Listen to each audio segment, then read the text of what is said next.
The holy word of the holy God. Letter to the Hebrews, chapter 12. We'll read verses 1 to 17 this morning. Hebrews 12, 1 to 17.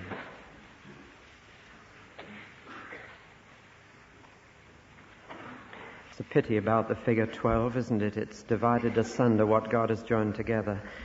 And I want you to have in your mind, when we begin this reading, all that we looked at last Sunday morning. That great chapter of the heroes of faith. Enoch, Noah, Abraham, Moses, Joshua, Gideon. Therefore, since we are surrounded by such a great cloud of witnesses, let us throw off everything that hinders and the sin that so easily entangles, and let us run with perseverance the race marked out for us. Let us fix our eyes upon Jesus, the pioneer and perfecter of our faith, who for the joy set before him endured the cross, scorning its shame, and sat down at the right hand of the throne of God. Consider him who endured such opposition from sinful men, so that you will not grow weary or lose heart. In your struggle against sin, you have not yet resisted to the point of shedding your blood. And you have forgotten that word of encouragement that addresses you as sons. My son, do not make light of the Lord's discipline, and do not lose heart when he rebukes you, because the Lord disciplines those whom he loves, and he punishes everyone he accepts as his son. Endure hardship as discipline. God is treating you as sons. For what son is not disciplined by his father? If you are not disciplined, and everyone undergoes discipline, then you are illegitimate children and not true sons. Moreover, we have all had human fathers who disciplined us, and we respected them for it. How much more should we submit to the Father of our spirits and live? Our fathers disciplined us for a little while as they thought best. But God disciplines us for our good, that we may share in his holiness. No discipline seems pleasant at the time, but painful. Later on, however, it produces a harvest of righteousness and peace for those who have been trained by it. Therefore, strengthen your feeble arms and weak knees. Make level paths for your feet, so that the lame may not be disabled, but rather healed. Make every effort to live in peace with all men, and to be holy. Without holiness no one will see the Lord.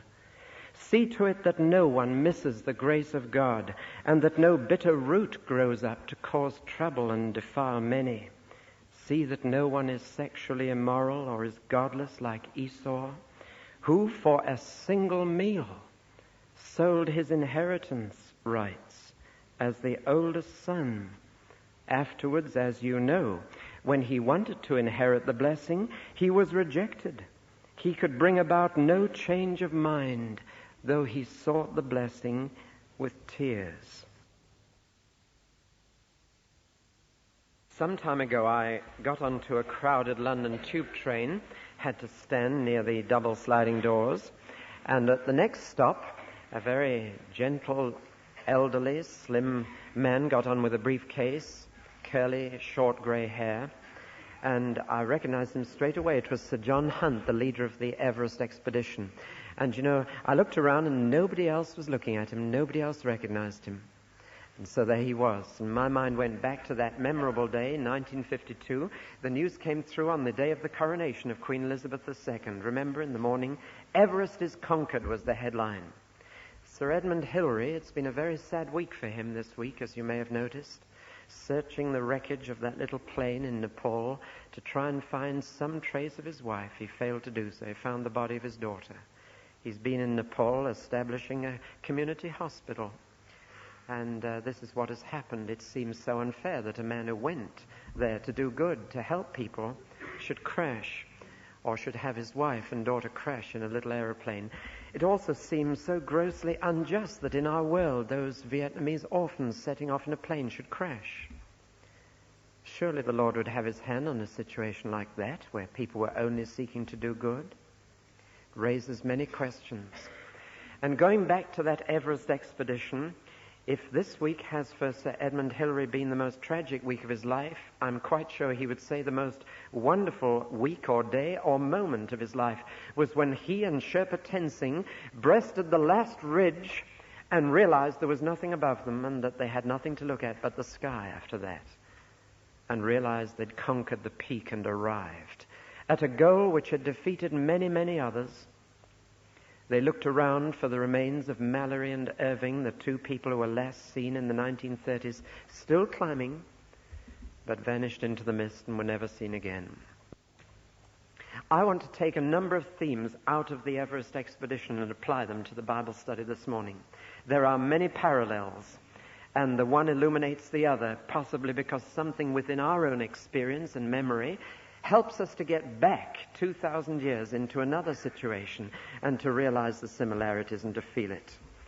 You see, so far we've been looking backwards and downwards as we've studied Hebrews. We've tended to be preoccupied with things of earth.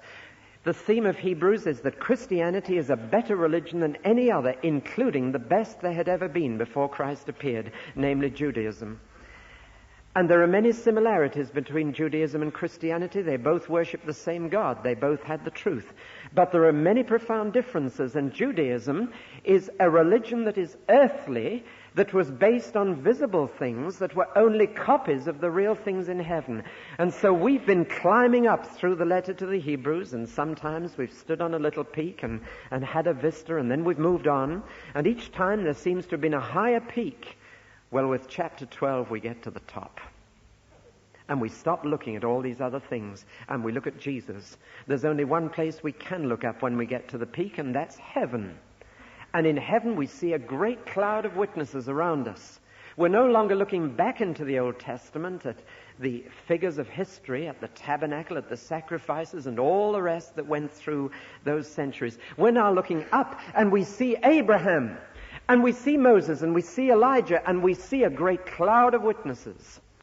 And above all, we see in the middle of them the one that fixes our gaze upon himself, Jesus, and we look to him. So we're right up on the mountain peak now. We're leaving behind the comparisons between the Old and the New Testament. We are now turning away from the visible to the invisible, which we can see by faith. We're turning away from the copies to the real. We're turning away from the earthly to the heavenly. And we're getting our sights fixed, and how important it is to have your sights fixed.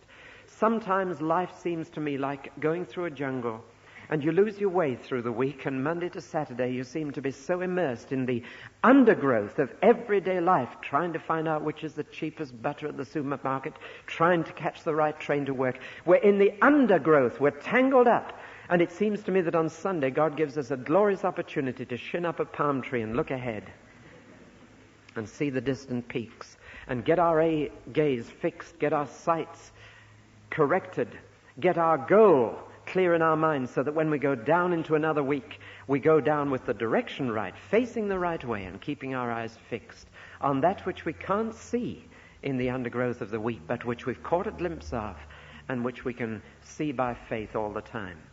Well, I'm getting warmed up already. Let's get back to the passage.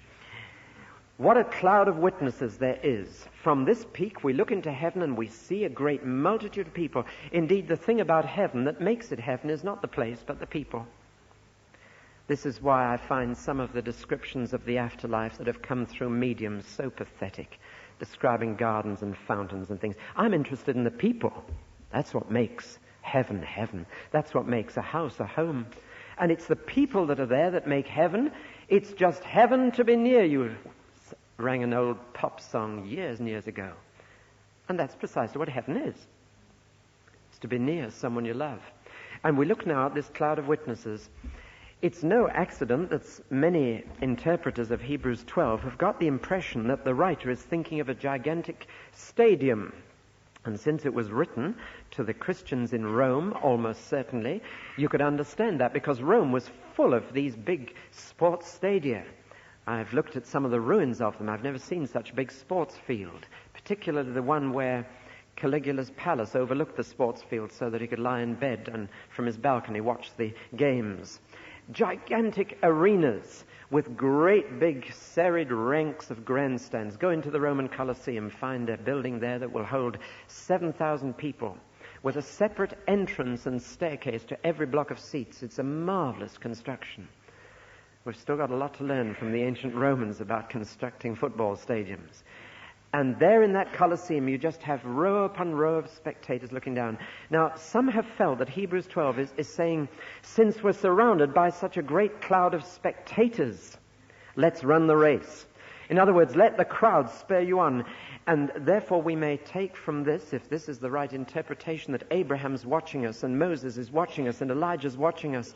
Those who ran well in their day are looking down to see how we run, saying, I wonder if we'll make it. Come on, come on.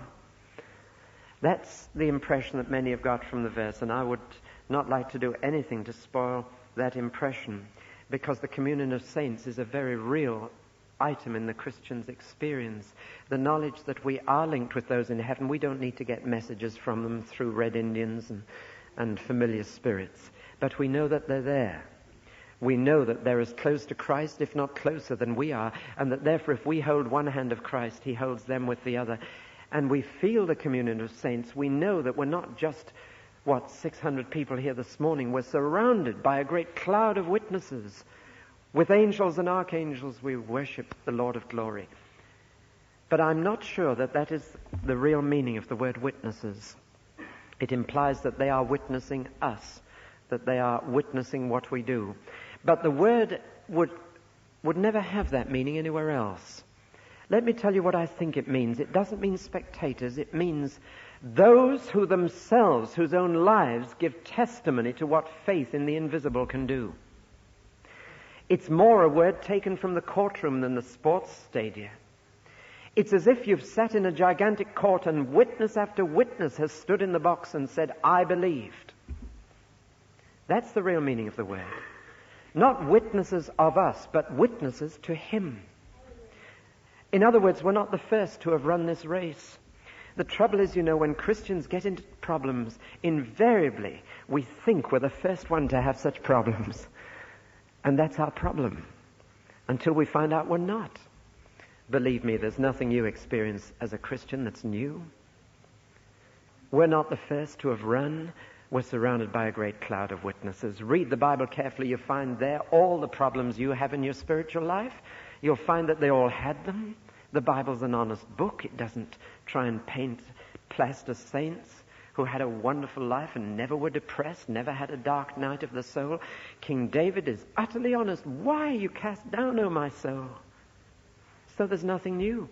And the inspiration, the cloud of witnesses are to us, are not so much that they're watching us, but that they're witnesses to him, that they've been along the course before, and that they had faith and they believed and they endured as seeing him who is invisible, and they got there, and they subdued kingdoms, quenched the mouths of lions. This is what puts heart into us, that we're just one of a long line of testimony to what faith can be and do. That, I think, is the real meaning. It's a witness to their faith, not so much to ours. Now, it's a very practical passage, this. Let us, it's personal, it's practical. Having led all the way up to this peak, it says, now, what do you do now? Do you just get out your camera and take photographs? Do you settle down? Do you just admire the view? No. Let's do something about all this. We started by looking at the prophets, then the angels, then the apostles of the Old Testament, Moses and Joshua, then the priests, then the tabernacle, then the sacrifices, then the great heroes of faith. We've gone up and up and up. Now we've reached the top. What do we do about it? Sit down? No. Let us run. Run. In a sense, once you've reached the top, it's a little easier to run. But it's still an effort. It still requires discipline. And there's a race to be run, which now we're going to talk about it. Now, it is absolutely vital in the Christian life that if you're going to run the race, that you get your eyes off other people and onto Jesus. It sounds such a simple thing. You'd think after all he'd said about Abraham and Moses and all the rest of them that he would say, now look, fix your eyes on them and do what they did. But that would be fatal. And one of the mistakes that many young Christians make, and some older ones too, is to look at other Christians, to measure their own experience by what other people experience, to try and imitate others. I don't know how many Christians I've met who read the life of George Muller and rushed off to start an orphanage. Many of them came unstuck. You see, you've got to look to Jesus, and if he tells you to do something about orphans, then do it. We'll hear about that later this morning. But it's fatal to read an account of what another saint has done and say, right, I'm going to run that race. I'm going to beat him, or I'm going to do what he did. No, after all the heroes of chapter 11, forget the cloud of witnesses now. Look to Jesus. There are two reasons why you should do this and not fix your eyes on all these heroes of faith. One is that they didn't get there. Not one of them. It says at the end of Hebrews 11, all of them failed to receive the promise. Why? Because God is holding them until they can be made perfect with us. They haven't got there yet. They haven't arrived yet. So don't copy them or you won't get there. And the second reason is this, that it says, let us run the course that God has marked out for us. I find great encouragement in that. He hasn't called me to be an Abraham or a Moses. He only called Abraham to be an Abraham and Moses to be a Moses. Isn't that encouraging? He's marked out a course for me. And he's asking me to run the course marked out for me. He's not asking me to run anybody else's race for them. That's why the Bible constantly says, mind your own business. In various words, of course.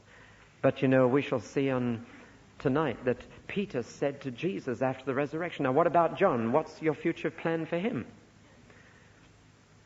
And Jesus virtually said, mind your own business. He said, what is that to you? Follow me. So now we've reached the peak. Let's forget all that we've looked at up to now and let's look at Jesus and run the race marked out for us. Let's see that we get there. We may be called upon to be a martyr. We may not be called upon to be a martyr. We may be called on to look after orphans. We may not be called on to look after orphans. The important thing is that we run the race that's been set for us. So the saints can't help us directly. That's why we shouldn't pray to them. Look to Jesus. Go to him. Ask him for the course and for the grace to run it. Now there are four things that we're going to look at this morning, all part of running the race. And the first is perseverance. Perseverance. I remember hearing a preacher when I was a little boy, and I've never forgotten the story or the talk he gave to the children. He said, I want to tell you about a friend of mine called Percy. And then he began to tell us all the things that Percy had done. And the more we listened, the more we thought, why have we never heard about this man? I mean, he really had done incredible things. I can only just remember some of them now, but he went on. He said, now Percy did this, and Percy did that, and Percy did the other, until we felt, look, no man could pack all that into one life. Who is this Percy? And right at the end of the talk, he said, now I'll give you his surname now. His surname was Vierens. And he said, Percy is well known. He said, you'll find him inside every church. Let us run with Percy. Most important man to have in the athletic team. Let's run with Percy Vierens.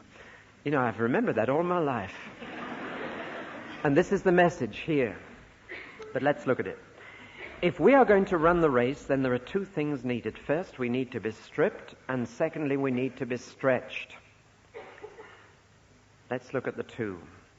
First of all, we need to be stripped. Did you watch the boat race a week yesterday? They always televise that ritual of passing the pullovers down the line to the man at the end who leaves them in the referee's boat. Have you noticed that bit? Why? There's nothing wrong with pullovers, is there? Is there anything immoral about wearing a pullover? I can see some of you wearing it now. Nothing wrong about it. It only becomes wrong when you're in a race. Good things may have to be discarded if you're going to run the race, not just bad things. We get the impression that if you're going to run this race, you've got to get rid of all bad things. That's true. We'll come to that in a moment. But the first thing that's mentioned is to strip off good things. Anything that would slow you down, handicap you. An athlete must wear the minimum. A mountaineer had to cut down the way Sir John Hunt and his team weighed up every item. Cut it down, cut it down, cut it down. To get right up there, they had to cut down and down. From tons of equipment, they got down to pounds and even ounces to get up the last bit. They had to cut out good things.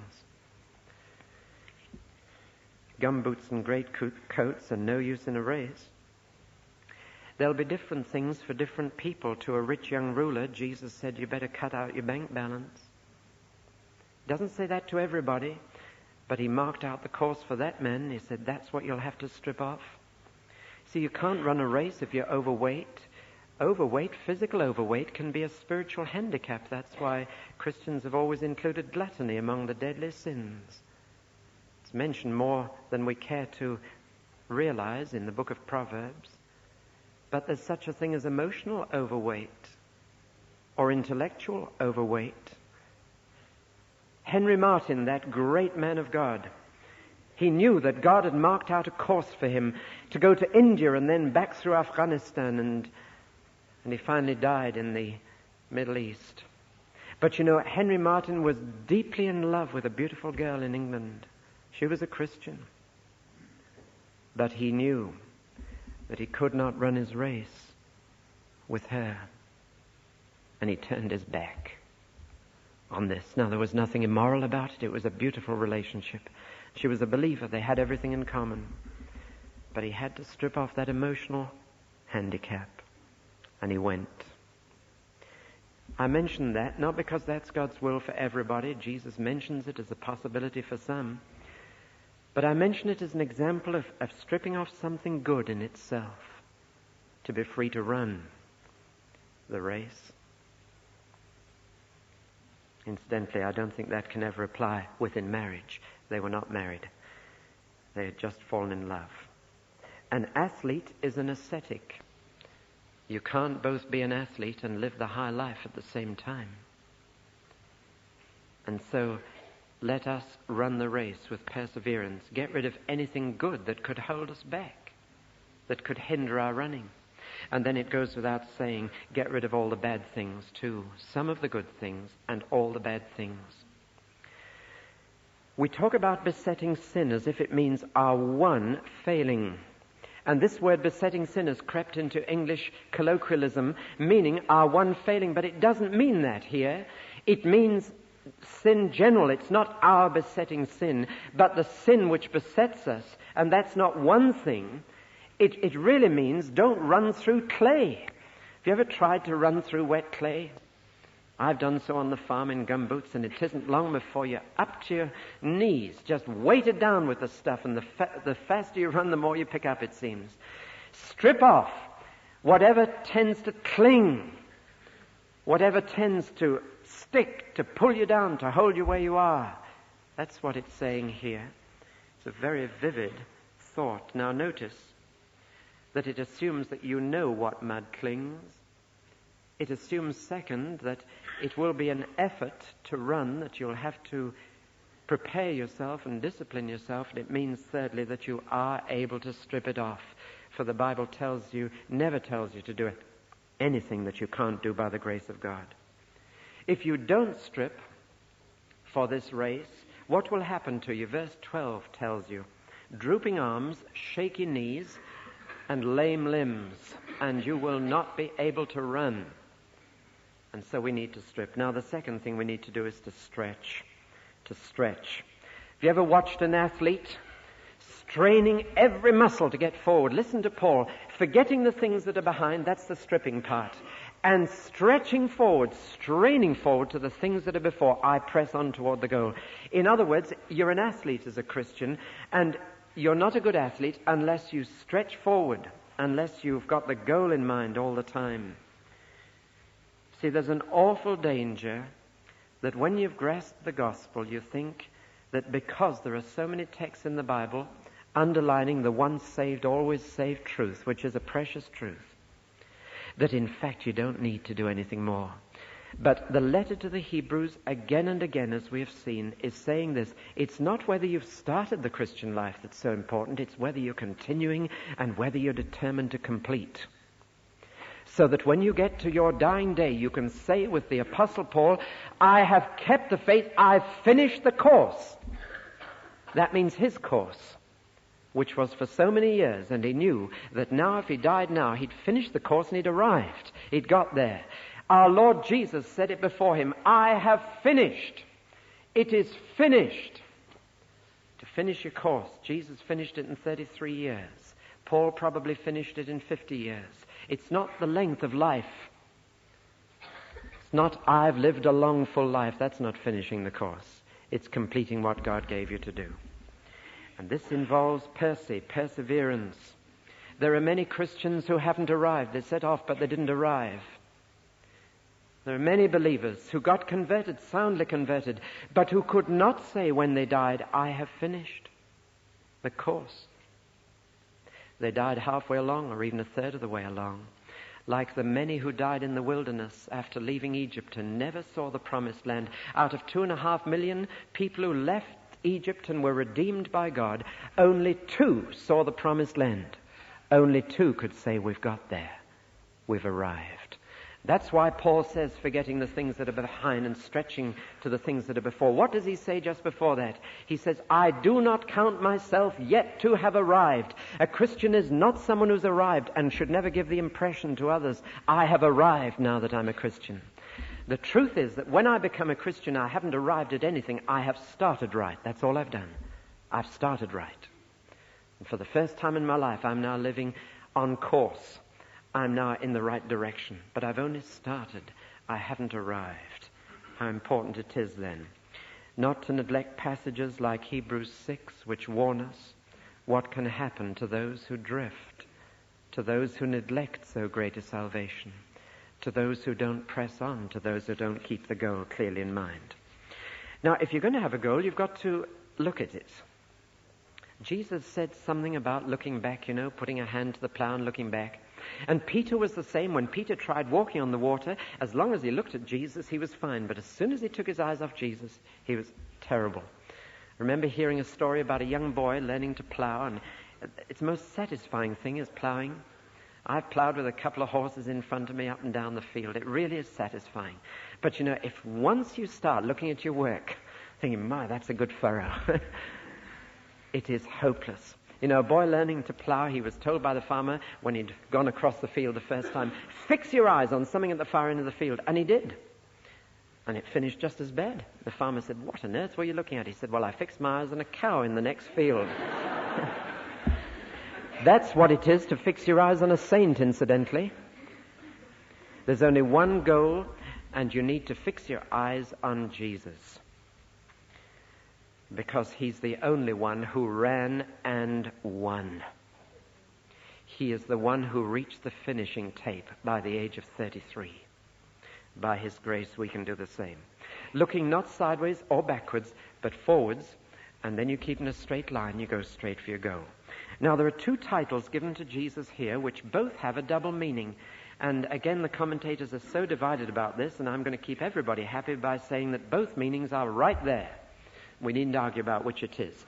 First, he is the pioneer of our faith. That has a double meaning. Second, he is the perfecter of our faith, and that has a double meaning too. Let's look at both meanings. Pioneer can either mean a trailblazer, someone who's gone first and marked out the course. Did you ever play Hare and Hounds in the Boy Scouts? Someone who runs ahead and marks the course and lays the trail.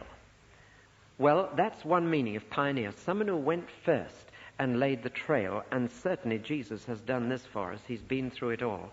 But the other meaning of the word pioneer is originator, if you like, the one who said go, the one who started you off. And I don't know which meaning it is here. I'm sure it's a bit of both. Jesus is not only the one who ran the course first and was the trailblazer, the pioneer marking out the course, but he then fired the pistol that set me going on the course. He was the one who started me off. He was the one who gave me faith. He was the one who started my Christian life. So that he not only ran it himself, but he got me onto it and set me going. That's pioneer. Lovely word. Now look at the word perfecter. That has a double meaning. It means somebody who got to the end of the course.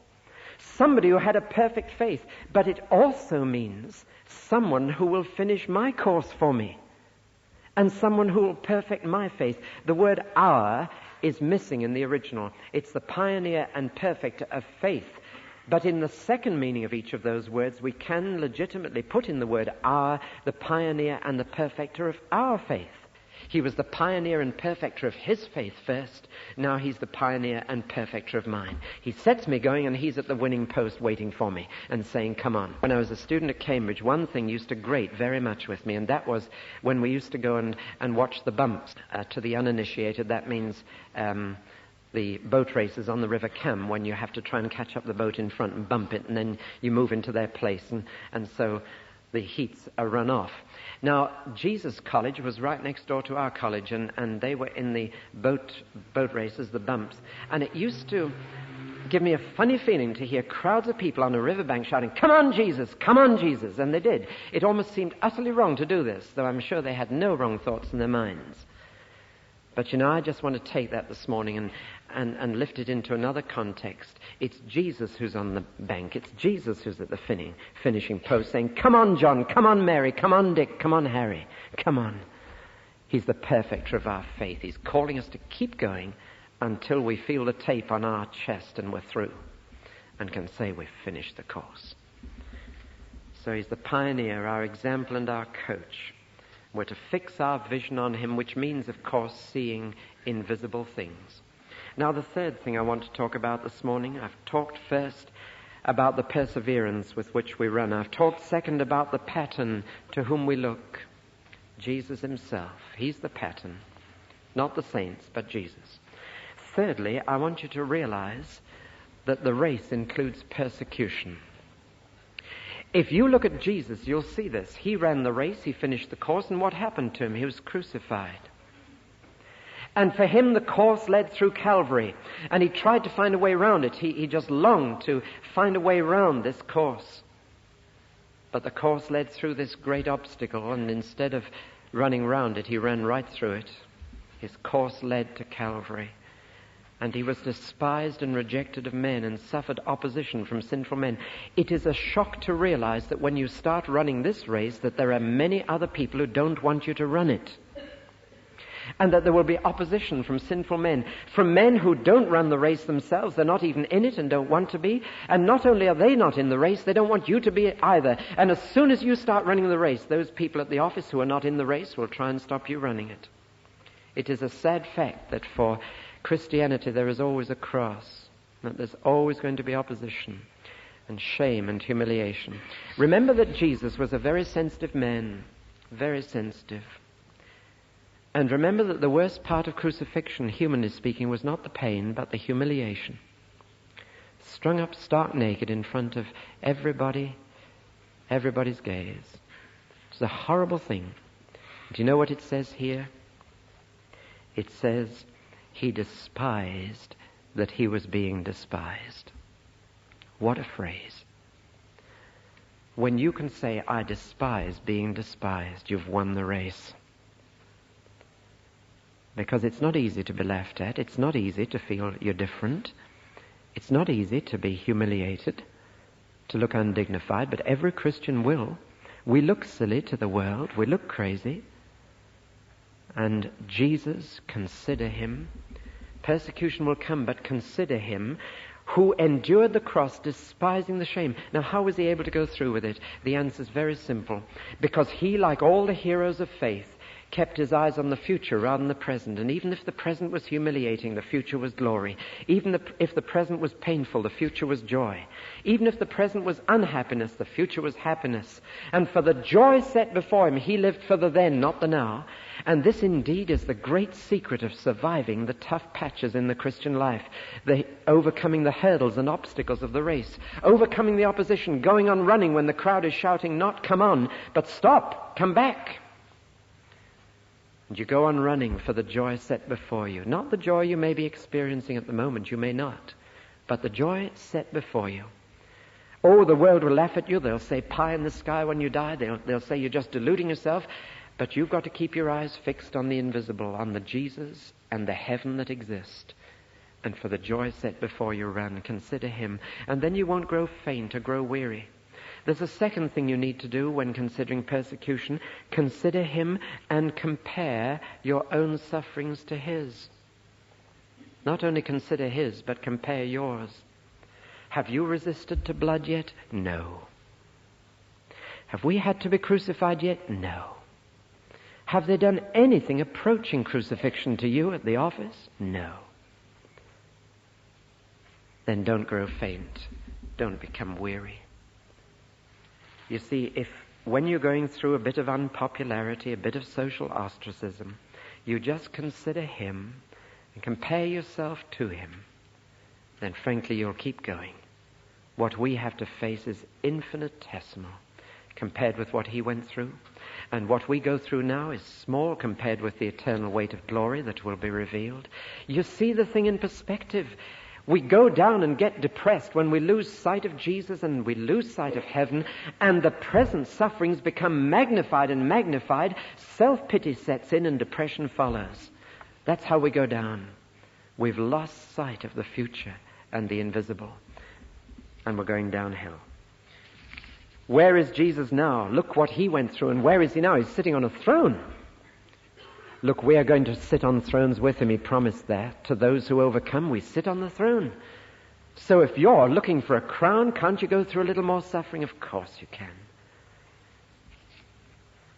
You haven't been through what he went through yet. Do you remember Corrie ten Boom?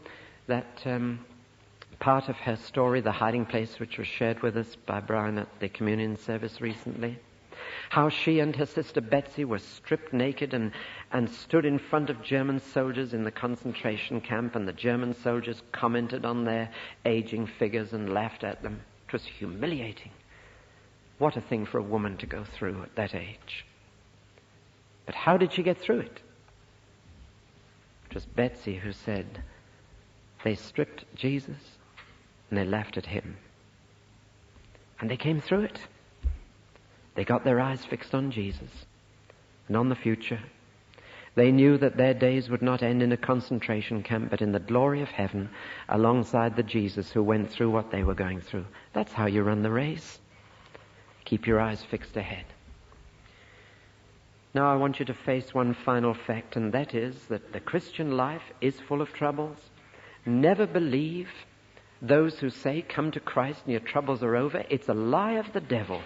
And Jesus didn't say it. He was too honest for that. He said, in the world you will have tribulation. That means big trouble. Great tribulation. But be of good cheer. I've overcome the world. Christ promised us trouble. And here the fourth fact of the race is this fact. And it's a very hard one to accept at first. And that is that if you become a Christian, you will suffer more than you did before. And the reason is very simple. Because you now have a heavenly Father who chastises you. And any trouble that comes to you is allowed by him. And therefore it comes from him. And this is a sobering thought, but the Christian, when he gets into a tough time, into trouble, the first question he should ask is, what is my heavenly Father trying to teach me? What's he trying to say to me? He allowed this to come. Why is he chastising me? It's a very important question to ask. Because trouble does come from God. If it didn't, then get worried.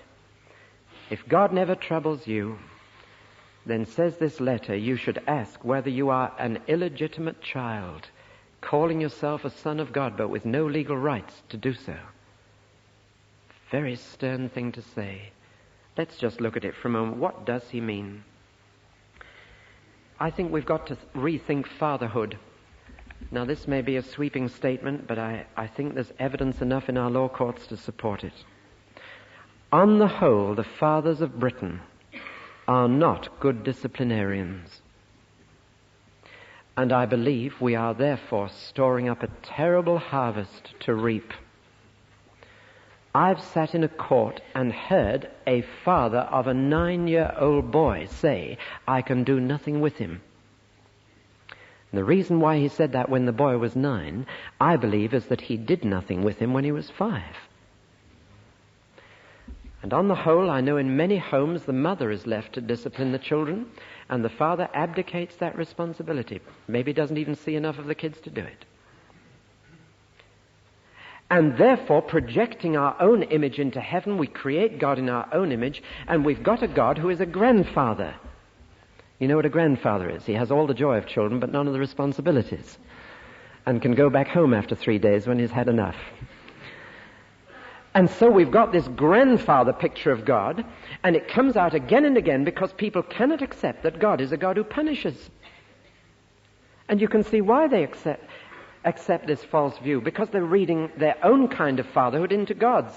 But God's fatherhood is true fatherhood, and true fatherhood disciplines. If it doesn't, what a harvest you will reap later. What a harvest. Now remember, this was written to Rome. Have you ever heard of the Patria Potestas? That means fatherly discipline in Rome, and in the early days of the Roman Republic, family life was strong. There's hardly any trace of divorce in the Roman Republic. It was when it became an empire and when the emperor himself began to drift that family life began to break up and divorce and remarriage became frequent. But in the Roman Republic, family life was strong and fatherhood was strong, and it was called the Patria Potestas, and a father was given by law absolute rights over his son. In fact, when a son was born, the father could keep him or discard him. He had that absolute right, and no law would touch him. He had the right to bind or scourge his son. He had the right to sell his son as a slave or even execute him and put him to death. The Roman father had every right. Now, a good Roman father who exercised discipline produced a good son. Of course, the freedom, the absolute authority of a Roman father could be terribly abused, and was. But in the early days of the Republic, Roman fatherhood, a father was reckoned to be totally responsible for his son. And that applied until your father died. If you were 60 years of age and your father was 85, it still applied. The Patria Potestas. And it's against this background that the writer to these Christians in Rome said, you've had earthly fathers who disciplined you. It was painful. All discipline is painful. If you come to Christ, you've now got a heavenly Father, and discipline is going to be painful. Of course it is. You thank God for it. Because if you didn't have it, you could question whether you were a son at all. But we can also say this, that a father has a purpose in discipline. If he's a good father. A bad father, of course, will abuse his authority and will simply punish the child to work off his own feelings of frustration and anger. But a good father does it for one reason, that he wants his son to grow up to be a gentleman. A good father looks to the future, not the present. He's prepared to cause a painful present that there might be a lovely future. And woe betide us if we neglect this truth. I think in our educational system, we are neglecting this truth that punishment is part of education. I'm sure we are. And we wonder why then we can't control the children in the classroom. It's not just the fault of the home. It's because we've forgotten that the word used here for chastisement is the same word from which we get the word education. Did you know that? Education. It's called applying the board of education to the seat of learning. Now why? Endure hardship, says the letter to the Hebrews. It's going to be tough. Endure it. Because God is allowing that. Why? Because it's His plan for your life. The course He's marked out for you is this: holiness in this life, happiness in the next. And the world simply wants to reverse that and says, surely God wants me to be happy here and He can make me holy hereafter. That's how the world thinks, but it's the total opposite of God's will. The course that God has marked out for me is not necessarily happiness here and holiness hereafter. It's holiness here and happiness hereafter. And God loves us so much that He's prepared to cause us pain if it will help us to get holy. What love you've got to have do that. Remember reading the life of Sir Wilfrid Grenfell, and he describes there how he was called to a poor little girl living in a little shack in Newfoundland, and she had got severe frostbite in her legs, and they were cut off, and he couldn't get there for some days in the boat. And when he got there, he found that the father of the girl had chopped off both her legs with an axe, but he'd saved her life. Because already gangrene and poison had so set in that had he not done that, she would have died. But oh, what a father he must have been to do that to his own daughter. But he saved her. And God is a father and a loving father, and he looks on us and he wants us to live and to have spiritual life. And he's prepared to cause us pain to do it. And that's the picture of fatherhood given here. A father who loves deeply enough to hurt. But I know this, knowing what kind of a father he is, that if it hurts me, it hurts him more to hurt me. And he wishes it were not necessary. But it is. And so this is the truth that we must remember as we run the race. Listen to Psalm 119. It's a perfect illustration. It's the longest psalm in the Bible. Read it through sometime. It's full of wonderful truths. And here's a marvelous one from verse 67. Before I was afflicted, I went astray. But now I observe your word. It is good for me that I have been afflicted, that I may learn your statutes. There's something strong about that verse, isn't there? This is no weak, namby-pamby Christian riding on a sofa to heaven. This is no easy path. This is somebody running the race. This is somebody who's got his eyes fixed on the goal. I must finish with the very practical final appeal, therefore. Strengthen your feeble arms and your weak knees. Make level paths for your feet so that the lame may not be disabled but rather be healed. In other words, in a simple text, no stragglers. No stragglers. No stragglers. And we now realize that we're not running as individuals, but as a body we're running together. And that the way I run is going to affect the way somebody else runs. It's more like a cross-country run with a group of us running. And that one person can poison the race. How? Well, first of all, we're to live in harmony, at peace with all men. A lack of harmony can stop people running well. Second, we're to strive after holiness, without which no one will see the Lord. If you're going to need it then, strive for it now. And thirdly, and here the letter to the Hebrews goes way back into the Old Testament, to hold up an example of a man who could have been in the running but became a straggler. How? A man called Esau, a man whom the world admires. He was tough.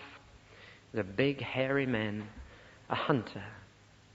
And he was right in line for God's blessing. He was the firstborn. He was one of twins, but he came out first. His twin was holding him. His little hand was grasping the ankle of Esau. Jacob was grasping from his birth. But Esau came out first. And Esau, therefore, was in the running. And Esau could have inherited the blessing. One day, Esau saw a plate of soup. And he was faced with the choice which every young person has to face, and many older people too. The choice between then and now. Between the invisible and the visible. Between something that's only a promise and something you can actually have. Between the spiritual and the physical. Between the spirit and the flesh. And Esau made the fatal choice that moment. And from that moment he was out of the running. And he was the firstborn, and he should have been the father of Israel. He should have been right in line for God's chosen people. Esau should have been the one. But he wasn't. He was disqualified from running. Do you know, that's why one of the most sober texts in the New Testament is at the end of 1 Corinthians 9. Paul says, lest having preached to others, I should myself be disqualified from running. That's the literal translation. Be disqualified from running. No prize for those disqualified. One of the most humiliating events in my childhood, which comes back to me pretty vividly. I've never been able to run far and fast. The Lord blessed me with flat feet. And so I have to accept this and live with it. And I remember there was one race on school sports day when the entire school had to run 4 times around the sports field. But we were all handicapped according to age, not according to flat feet. And I remember us setting off, and after 2 rounds I was all in. And the dear Sergeant Major, who was our PT instructor, got hold of me and pulled me out of that race in front of all the parents. Never felt so humiliated. That's what the letter is talking about here. Getting disqualified and pulled out of the race, pulled out of the running. Because all of us can be Esau's. What did Esau do? He just exchanged spirit for flesh. He wanted his happiness now. He wanted his satisfaction now.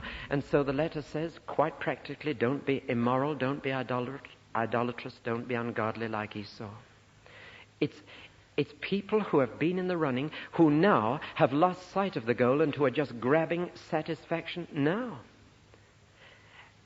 And notice this, such a person in a fellowship becomes a bitter root. I've heard many interpretations of this root of bitterness. Most of them I think are wrong. It's often interpreted today as someone who's become critical or resentful. Well, there's plenty of teaching in the Bible about Christians who get critical and resentful. But that's not a root of bitterness. The word bitterness doesn't mean emotional bitterness. Bitterness here means poisonous. A bitter root. If you're collecting roots, wild roots in the Middle East for your dinner, you can so easily pick the wrong one. It's bitter to taste, and when you put it in the stew, it poisons. Remember there's a story in Elisha's day like that? They picked a bitter root by mistake, and it poisoned the whole stew. And what is being said here is that a whole fellowship that's running the race can be poisoned by one person within it becoming an Esau. And that root has got to be taken out and uprooted, because it's going to hinder all the others. And they're going to stop running when they see that a Christian can simply live for the things of this world and forget about the future. It's a poison. It corrupts, it defiles, it spreads, it contaminates until the whole fellowship can just be running that less fast. It's a serious word, and we need to remember it, because I'm not just running the race privately. I'm not just on my private course. We are all running together. We're all looking to Jesus. And therefore we can't afford a single Esau. The tragedy is that Esau lived to regret what he'd done, but could never repent of it. Do you know the difference between regret and repent? Regret is in your heart. Repentance starts in your mind. Literally, the word repentance means change of mind. And the tragedy is that someone can regret the consequences of having been disqualified and shed bitter tears, as Esau did. But they cannot change their mind about what they did. And this is the tragedy, and one has known this in personal experience. The tragedy is they can't rethink their position. They cannot see it for what it is. They regret the consequences. They regret that it's put them out of certain things, but they cannot change their mind about what's happened. And this is the tragedy, and it's true to life, that if you're disqualified from running, you can't get back into the race. And you may shed tears about it, but he could bring about no change of mind. That's the tragedy when it happens. We've finished on a fairly serious note, haven't we? But life has a finality about it. Don't let's kid ourselves that we can drop out of the race and drop into it at will. I heard last night Donald Swan singing at another church in town. He's clever, he plays the piano well. But he sang a song about Judas Iscariot getting saved after his death. Now, I've no doubt it encouraged a lot of people there to think there's always another chance to get back in. Look, let's go to the Bible. Let's not go to some poet's fancy about Judas Iscariot. Let's go to the Bible. And the Bible says Esau was disqualified. And he chose to get out of the running. And then when he regretted it and wanted to get back in, he couldn't get back in. So strengthen those feeble knees. Make strong the arm. Look to Jesus, and let's strip off every handicap that could cling to us, everything that could hold us back, and let's look to Jesus and let's run the race with perseverance. And he endured everything. Why? Because of the joy set before him. And look what a joy there's set before us. We may have to do without certain pleasures here. We may not have as happy a life as non-Christians. And sometimes we envy them and we say, look at my next door neighbor, doesn't seem to bother about godliness or holiness, but they enjoy themselves. They have happiness. But it's a slippery slope, and Psalm 72, or is it 73, puts the picture right. Then I went into the sanctuary of God, and I perceived their end. Truly you've set them in a slippery place. But me? You will hold me with your hand, and afterward receive me to glory. Oh, I can put up with it now. I've seen the balance. I've seen the race. I've seen the goal. I've seen the prize. And I'm going to keep my eyes fixed there until I can say one day, I've finished the course. I've kept the faith. And henceforth there's just laid up for me a crown. Let's pray.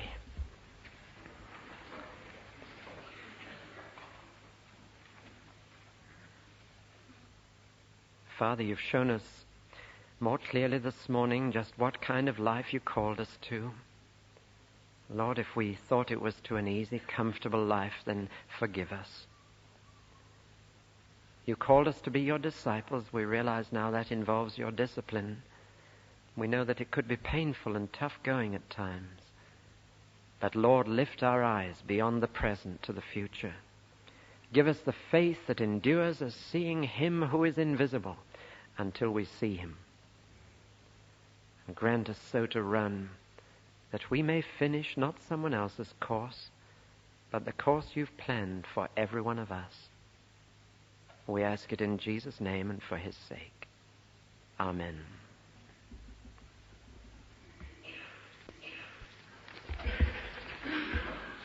There's a hymn in our hymn book written by the former rector of this very parish, St. Nicholas, 289. Run the straight race through God's good grace. Lift up thine eyes and seek his face. Life with its path before us lies.